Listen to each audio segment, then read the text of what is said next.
সকাল থেকে এই কার্ড আমাজন এইসব জিনিস আসা থেকেই বুঝতে পেরে গেছি যে আমার জন্মদিন মানে প্রকৃত জন্মদিন আসন্ন 5th সেপ্টেম্বর মেয়েদের কাছ থেকে আসছে, অপর্ণাও পাঠিয়েছে। তা বলি যে এসব দামি জিনিস আমাকে দিও না তোমরা, আমি খুব সামান্যতেই আমি সন্তুষ্ট। তবু শুনবে না, সেই জিনিসগুলো আসছে। রাত্রে কি কাণ্ডটা করেছে সেটাও তোমাদের দেখাচ্ছি, একটু পরে দেখতে থাকো। সিস্টেমটা ভালো। অনেক জিনিস হয়, যেমন ধরুন আপনি অর্ডার দিয়েছেন এটা, এই জায়গায় আপনি পেলেন অন্য কিছু, বা ভেতর থেকে জিনিসটা যে ডেলিভারি করছে আমি করছি, আমি হয়তো ভেতর থেকে মালটা বের করে নিলাম। আপনি বলবেন যে না, আমি বলবো যে আমি তো ঠিক মাল দিয়েছি, আপনি বলবেন যে হ্যাঁ মালটা আমি দিয়ে দিয়েছি। হ্যাঁ হ্যাঁ হ্যাঁ।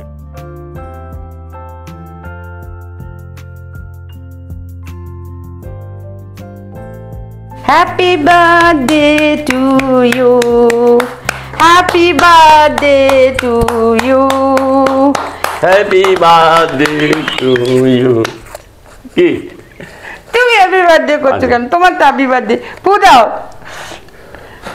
হ্যাঁ, এবার কেকটা কাটো, ধরো ওটা, ধরো ওটা, এটা দিয়ে কাটো।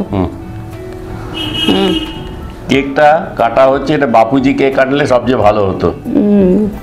এই কেক দেখো, রিনি, পূজা সবাই দেখো, আচ্ছা। সনদ তোমরা দেখো, কিন্তু এটা আমি বলেছিলাম এটা বাপুজি কেক আনলে সবচেয়ে ভালো হতো। এই যে কেক দেখেছো, তোমাদের মায়েদের সুগার আছে, খেয়ে নাও, খাও। দেখো দেখেছো, আমি সুগার খাইনি, পরে খাবো। আর লুকিয়ে খেলে সুগার হয় না।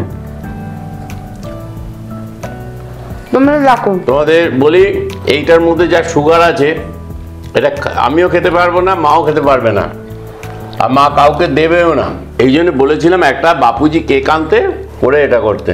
বছরে একবারই মানুষের জন্মদিন হয়, সেটাও যদি ঠিক মতন সেলিব্রেশন না হয় তাহলে কি ভালো লাগে? তারপরে এরকম একটা স্পেশাল ডেতে 5th সেপ্টেম্বর কত ভালো লাগছে। এই যে আমি অপর্ণার পাঠশালা খুলেছি, সেটা তো এনার দানি জোর আমাকে ঠেলে, তোমরা তো অফ স্ক্রিন কিছু দেখতে পাচ্ছ না। না, আমি এডিটিংটা করে সাহায্য করি, টোটালটা যা করার ওই করে, আমি সেভাবে কিছু করি। ঠিক আছে, নাও। এই জামাটা আমার প্রাপ্য হয়েছে, আর একটা জামা আছে, ওইটা এক্ষুনি পরে তোমাদের দেখাচ্ছি। এবার ওই জামাতে আমি আসছি, আমরা আবার এলাম এবার অন্য ড্রেসে। এইটি পাঠিয়েছে, পূজা পাঠিয়েছে। আমি বারবার বলেছিলাম এত দাম দিয়ে এইসব জিনিসগুলো পাঠাতে বারণ করি প্রত্যেকবার। আমার প্রচুর জামা কাপড় হয়ে গেছে, এইবার কি করবে? খুব সুন্দর হয়েছে, খুব ভালো লেগেছে পূজা, আমার খুব ভালো লেগেছে, খুব সুন্দর হয়েছে। তবে আমার জামা কাপড় প্রচুর আছে, আলমারি ভর্তি, প্রায় 70-80টা। এই জামাটা দেওয়ার জন্য আবার একটু কেক খেতে হবে। আর কেক নয়, আর খুব ভালো হয়েছে। তোমাদের প্রত্যেককেই বলছি, তোমরা আনন্দ করে থাকবে, খুব হই হই করে থাকবে, সারা জীবন আনন্দ করে থাকবে। জীবনে দুঃখ আসবে, কষ্ট আসবে, সেটাকে মানিয়ে নিতে হবে। আমরা অনেক কিছু মুখে বলি, মুখে অনেক কিছু গীতার বাণী বলি, অনেক কিছু বলি, কিন্তু কার্যক্ষেত্রে আমরা ঠিক সেই ভুলগুলো আমরা করি।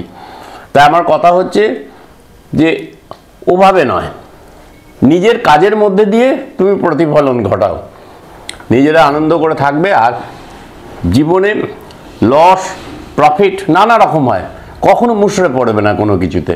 আমি জানি তোমরা এগুলোর ঊর্ধ্বে, তোমরা সনদ থাকে ঠিক আমার মতো হয়েছো, তবে তোমরা একটু করে বেশি পূজা ঋণীকে করো, কথা শোনো, ঠিক আছে, ওটা ভালো করে না, ওটা ভালো।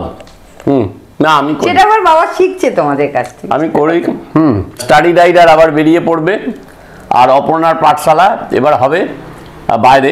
এটা আবার একটা কথা বলছি যে we don't need anything, we have everything, we need your presence, bus.